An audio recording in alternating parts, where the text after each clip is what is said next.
Hello guys, what is up? It's Spooky Noodles, and I am back with another book mail video. So, yeah, today I got a book mail video for you guys, so that's what I'm going to share with you. So first, I got one thing from Thrift Books. It was free because I bought a certain amount of books on their mobile app, so I got this for free, basically. I just had to pay for like a little bit of shipping, and that's really it. But I got Richard Lehman's Amara.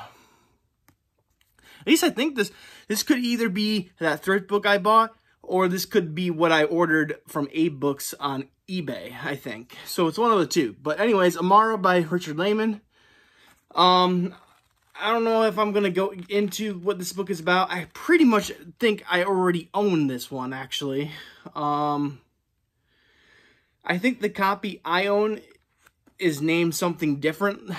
It's definitely not Dark Mountain, but maybe it's like Inside the Fire. Maybe that's what the book was called. But anyways, this one has another title for it.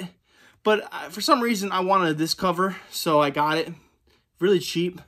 And it's not in bad condition at all, unless there's writing inside the book, which doesn't appear to be. So yeah, really looking forward to one day getting into Amara. I am enjoying Night Show, if I can ever find it. But yeah. Currently reading, by the way, Halloween Land by Kevin J. Kennedy. I think that's who it's. I think that's who it is by. Anyways, I'm enjoying that, and James is walking all over my laptop and book. That was nice of him. Next, I bought on Amazon. This is called Faceless by Jeff Monday. So it's like a cardboard box. It has like a drawing on it. It's really, really cool looking. Anyways, you can tell he did the spine and the back on Amazon's KDP thing, which isn't fine, you know. I mean, he put the money out for a cover. That's awesome. In the beginning, I didn't have the money to do the wraparound thing, so I never did the wraparound thing. Now I'm starting to do the wraparound thing because people who do buy the paperback always like look at it and like they are always a little, what is the word? They're really picky, and they always want everything to look pretty. So that's why I started doing wraparounds by artists. Like if you notice, the past two novelettes I threw out there, they were done through KDP. But the next novelette I'm releasing, called The Woman Shrouded in Flies, will not be in the KDP wraparound. It will be the artist is going to do a wraparound as soon as the editor's finished. So, looking forward to that. But yeah, Faceless by Jeff Monday.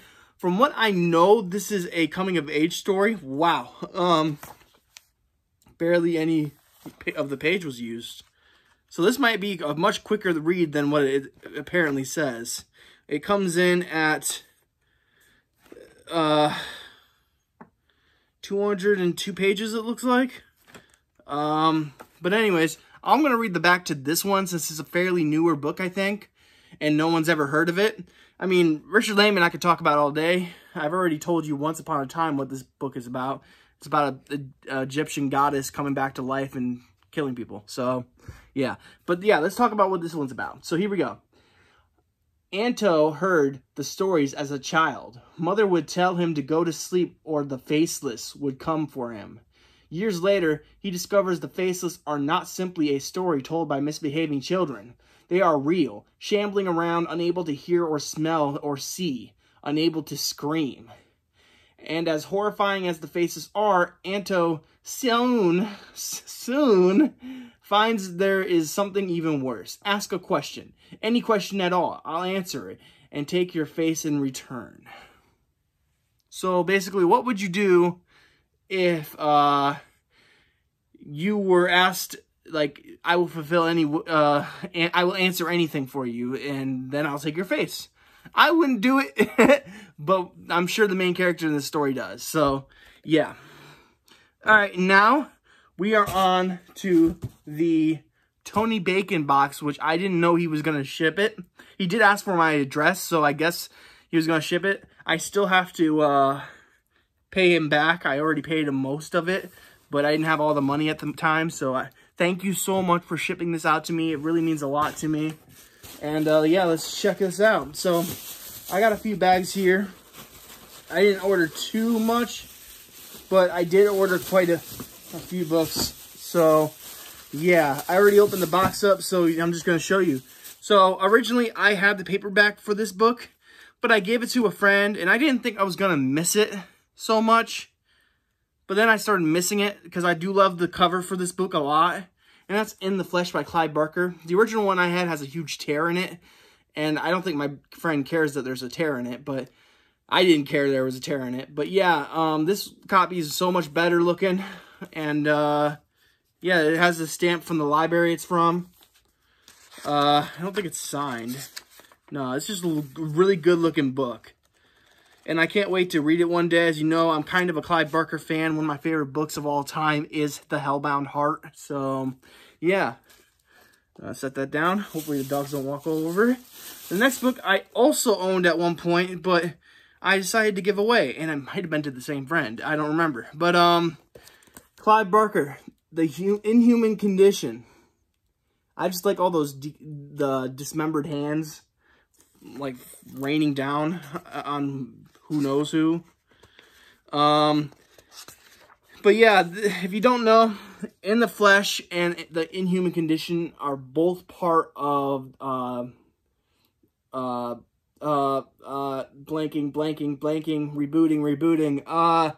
They're both a part of the Books of Blood series. I think In the Flesh is number 5, and The Inhuman Condition, or maybe, I can't remember. One's 4 and one's 5, maybe. I don't remember.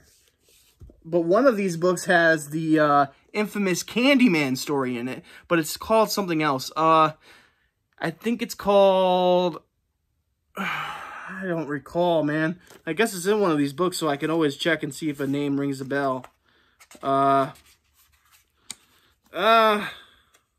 It's like on the tip of my tongue, but I can't seem to get it out of my mouth. Revelations, maybe? I don't think it's Revelations. Hold on. Maybe it's in The New Flesh.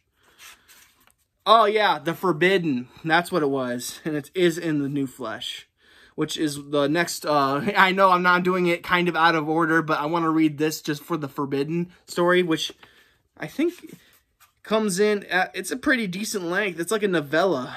Page 75 to 129. How many? That's not a novella. That's a novelette, though, for sure. So, yeah, he could have sold that story, The Forbidden, probably on its own nowadays. But I understand why it's in a collection. It's not a short story collection, I don't believe. It's just Tales of Terror by Clive Barker. So it doesn't claim there's no novelettes in it. So you can't say I'm wrong. So, yeah. Anyways, next we got another Clive Barker book. And this one is just, wow, I hiccuped a little bit because I'm so stunned how beautiful this book looks. Oh, man, this is a beautiful looking book. Oh, man. I will share it with you in 1 second. Just hold on. Hold on a second. It's even illustrated by Clive Barker. Oh, this is such a pretty looking book. But, yeah, I'm pretty sure, if I'm wrong, correct me. But I'm pretty sure this is a YA kind of a coming-of-age story, I believe. So, yeah, I wanted this one. HarperCollins made it. There is a little bit of a tear at the bottom, but that's okay.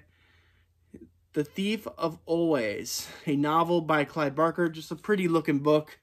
So, yeah. Those are my 3 Clive Barker books that I know that I got.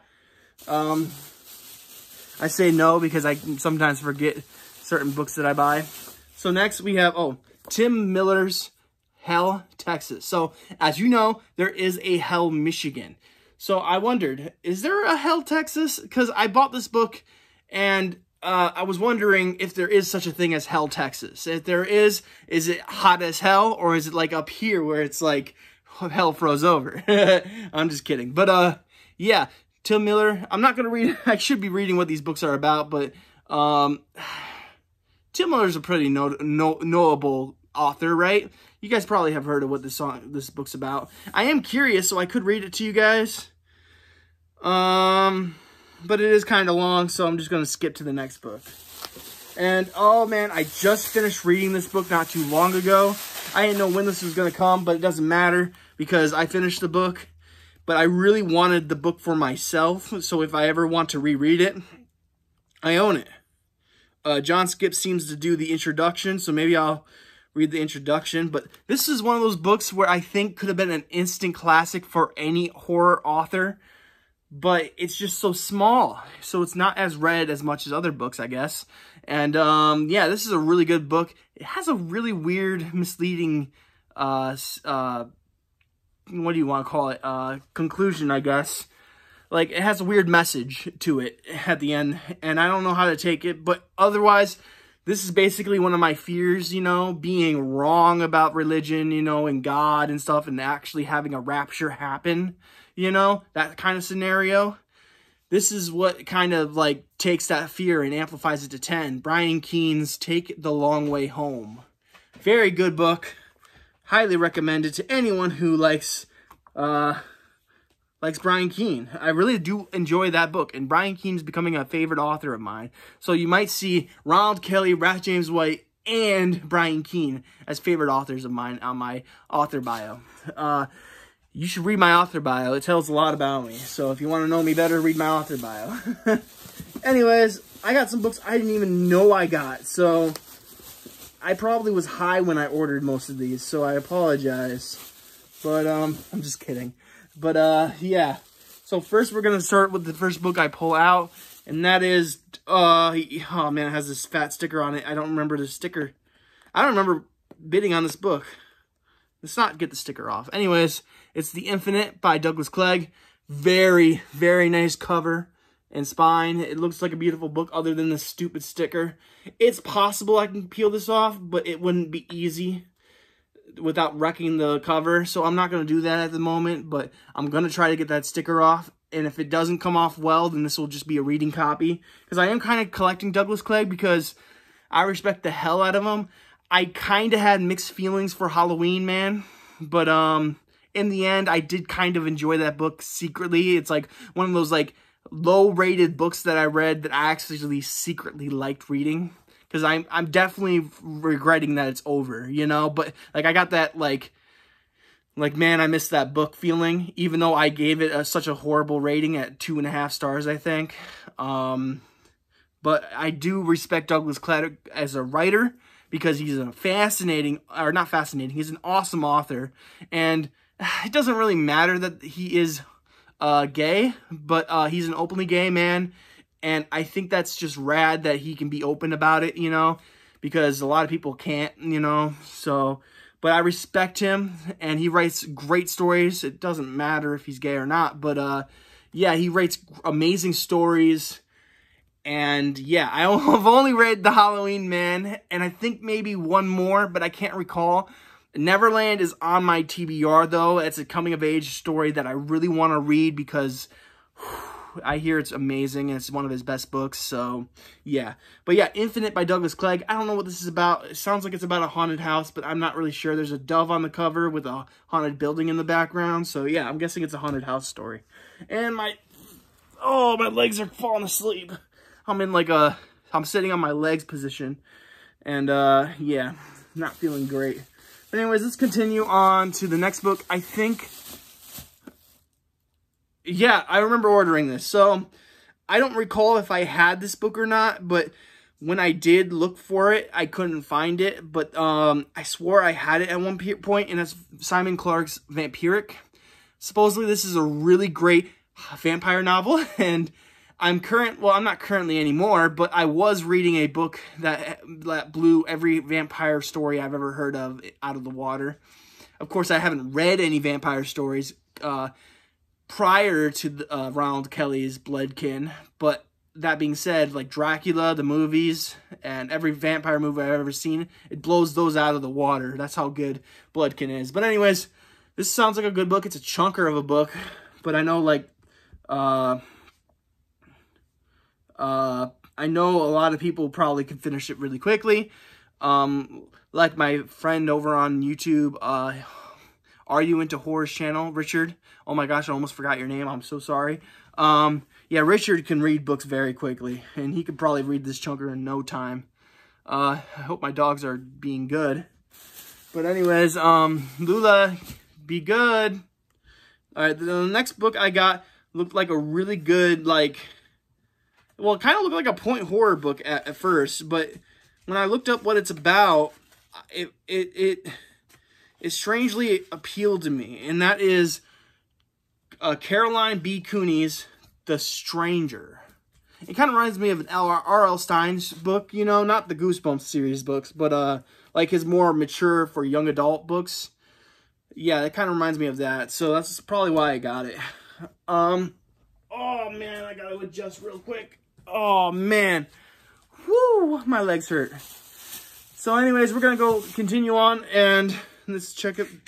Yes. Okay, so long story short, I bought this amazing book from the bookstore. Didn't even open it. I just read the back of the book and decided, yeah, this book's for me. And yeah, I took it home, opened it up, and the back page fell out. The back cover, or whatever you want to call it. The picture underneath the cover to make it cool looking. Yeah, I lost it. And yeah, so yeah, that stunk. But eventually I found this copy. So, well, I bought it from Tony Bacon. So yeah. Billy by Whitley Schreiber. This is about a guy who kidnaps a boy, I believe. So yeah. Alright, so next book. We have The Face That Must Die by Ramsey Campbell. This is a really good copy, as you can see. Ramsey Campbell is definitely an author I want to check out soon. Hey, James, you just want to get into the video a little bit? Yeah, The Face That Must Die by Ramsey Campbell. I can't wait to read some Ramsey Campbell. I have a few that I really want to read. James is kicking his foot because I'm scratching his chest. Oh, he's not good boy. But yeah, so that's The Face That Must Die by Ramsey Campbell. I believe I have one. No, I got two more books left. So the next one is probably, I know why I got this one. It's because, well, first of all, it sounds like I remember why I originally bid on this book. But then when I found out that I accidentally made the bid, I had to go look up what the book was about and see if this was even a book worth bidding for. And then it was. So it sounded like a coming-of-age story. It's called Lost, a novel by Gary Devin. And yeah, let me read. I'm not going to read what it's about. You almost got me there. But yeah, Lost by Gary Devin. And one more book we have here, I think. Yep, one more book we have here. And that is a perfect condition. Oh, it's a little dirty on the back. It's got some kind of stain on it, but that's okay. It has no bend in the spine. The cover looks great. I originally found this book at a Salvation Army, and it's all battered up. So I guess that can go into the giveaway now. But yeah, now I got a new version for that copy. And yeah, Jack Ketchum is definitely one I want to read soon, and people say this is one of his better books. So at least that's what I hear. Correct me if I'm wrong, I guess. But yeah, The Lost by Jack Ketchum. And that's all I got for you guys today. It's actually quite a bit, because now it's almost a 20-minute video. Yeah. This is the point where I actually tell you what one is my favorite book, isn't it? Well, I don't actually always do that, but, honestly, I don't know what one was my favorite book out of all these books. I guess Faceless by Jeff Monday. But there's some really good Clive Barker books in here as well, so I can't really make that decision right now. But anyways, I hope you guys enjoyed the video. I hope you guys are having a great day. I hope you have a spooky night, and I'll catch you in the next video. Peace out, guys.